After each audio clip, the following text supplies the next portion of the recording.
Evangelio según San Juan. Después de esto, se apareció de nuevo Jesús a sus discípulos junto al mar de Tiberíades. Se apareció así.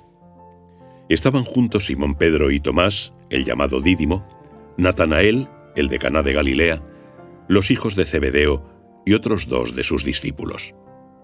Simón Pedro les dice: «Voy a pescar». Le contestaron: «Vamos nosotros también contigo».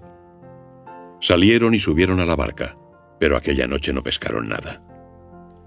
Al amanecer se presentó Jesús en la orilla, pero los discípulos no sabían que era Jesús. Jesús les dice: «Muchachos, ¿tenéis algo que comer?». Le contestaron: «No». Él les dijo: «Echad la red a la derecha de la barca, y encontraréis». La echaron y ya no podían sacarla por la cantidad de peces. El discípulo a quien Jesús amaba dijo entonces a Pedro: «Es el Señor». Simón Pedro, al oír que era el Señor, se puso la túnica, pues estaba desnudo, y se echó al mar. Los demás discípulos fueron en la barca, pues no distaba de tierra sino unos 200 codos, arrastrando la red con los peces. Cuando saltaron a tierra, vieron unas brasas preparadas con un pez puesto encima y pan. Jesús les dijo: «Traed algunos de los peces que acabáis de pescar». Subió Simón Pedro y llevó la red a tierra llena de peces grandes, 153, y a pesar de ser tantos, no se rompió la red. Jesús les dijo: «Venid y comed». Ninguno de los discípulos se atrevía a preguntarle: «¿Tú quién eres?», porque sabían que era el Señor. Vino Jesús, tomó el pan y lo repartió entre ellos, y lo mismo el pez. Esta fue la tercera vez que Jesús se apareció a los discípulos después de haber resucitado de entre los muertos. Del capítulo 4 del libro de los Hechos de los Apóstoles ha sido tomada la primera lectura del día de hoy. En ese pasaje encontramos una de las frases más firmes en la proclamación de la fe cristiana en los primeros tiempos. Esa frase firme, contundente, está en boca del apóstol San Pedro. No hay otro nombre por el que podamos ser salvos. No hay otro nombre. Como en cada época de la historia hay siempre palabras que se ponen de moda, creo que en nuestra época están muy de moda palabras como tolerancia y como pluralismo. Se mira con frecuencia el pluralismo como una especie de fe que todos tenemos que acoger, como una especie de pacto social del que nadie puede escaparse.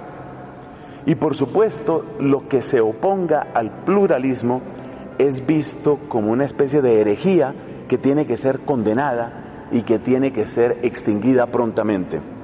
Lo contrario del pluralismo, en la opinión de muchos, es el fundamentalismo, y se entiende como fundamentalismo que una persona esté, por ejemplo, demasiado convencida de su religión. Es muy peligroso ese musulmán que está muy convencido de que Alá es Dios y nadie más es Dios. Es muy peligroso ese judío que está convencido de que Yahvé es Dios y solamente Él. Es muy peligroso el cristiano que está convencido de que no hay otro nombre por el cual podamos ser salvos, es decir, que en Jesucristo está la plenitud de nuestra salvación. Eso se ve como un peligro. Más bien la actitud que se prefiere en nuestra época es que cada uno vaya haciendo su camino como buenamente pueda. Si a ti te sirve ser musulmán, pues vuélvete musulmán, pero no pretendas cambiar a nadie. Si a ti te sirve ser ateo y eres buena persona, quédate ateo. Si a ti te sirven tus rosarios, tu adoración al Santísimo, confesarte, bueno, quédate con tu catolicismo, pero no hagas mucho ruido, no estorbes a los demás, deja que cada uno siga simplemente lo que a bien le parezca.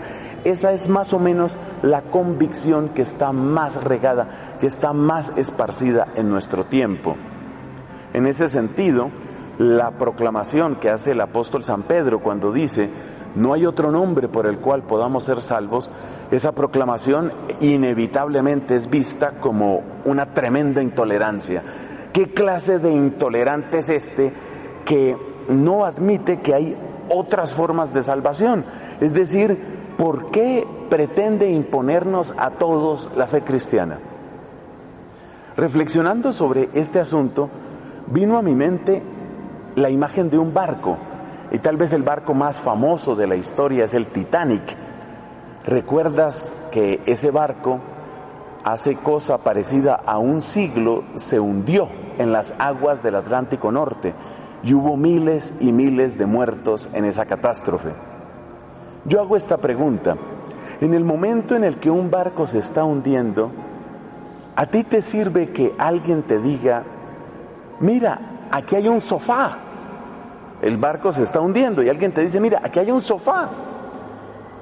Si es un barco moderno, ¿a ti te sirve que alguien te diga, mira, aquí hay un gran aparato de televisión? ¿Eso te sirve cuando el barco se está hundiendo? Cuando el barco se está hundiendo, ¿te sirve que te digan, mira, quedó mucho pavo de la cena de ayer? Hay una gran cantidad de pavo que puedes comer. El barco se está hundiendo. ¿Te sirve que te digan eso? ¿No es verdad que la única palabra que a ti te sirve es que te muestren en dónde están los chalecos salvavidas y los botes salvavidas? Eso es lo que tú necesitas en ese momento. Y entonces, si alguien te dice, mira, los chalecos salvavidas están en esa dirección, tú le dirías a esa persona, intolerante, ¿por qué me mandas donde están los chalecos salvavidas si yo puedo ir, por ejemplo, al sofá, o puedo ir a comer más pavo, o puedo ir a ver televisión en este momento? Resulta que lo que tú necesitas en ese momento, lo que realmente necesitas es lo que te está mostrando el que te da esa dirección. Y eso es lo que hace el apóstol San Pedro en este caso. Eso es lo que él está mostrando, tan sencillo como eso. Está diciendo, mira, la situación es grave, en cierto sentido el proyecto humanidad ha naufragado por obra del pecado. El pecado es el iceberg y la humanidad es el Titanic, y se está hundiendo la humanidad, y hemos encontrado salvación y sabemos en dónde está el Salvador. Entonces, así como sería gravemente culpable el que conociendo dónde están los chalecos salvavidas se queda callado, así es gravemente culpable el cristiano que sabiendo quién es Jesucristo no lo anuncia.